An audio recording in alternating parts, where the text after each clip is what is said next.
আমরা চাই আমাদের যে ন্যূনতম এবং যৌক্তিক দাবি, প্রত্যেকটা রাজনৈতিক দল বলছে এটা যৌক্তিক, প্রত্যেক ছাত্র সমাজ বলছে, প্রত্যেকটা বিশ্ববিদ্যালয় বলছে, ঠিক আছে, যে করোনার সময় 2টা বছর, নির্বাচনের সময় 2টা বছর, এই 4টা বছর আমাদের জীবন থেকে চলে গেছে।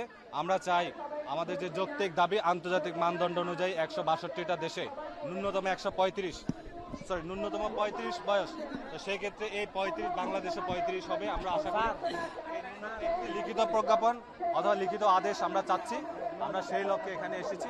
আমরা সম্পূর্ণ অহিংসভাবে আছি, বাট আমাদের উপর লাঠিচার্জ করা হয়েছে, গুলি করা হয়েছে, সব ধরনের নির্যাতন আমরা এখানে শিকার হয়েছি।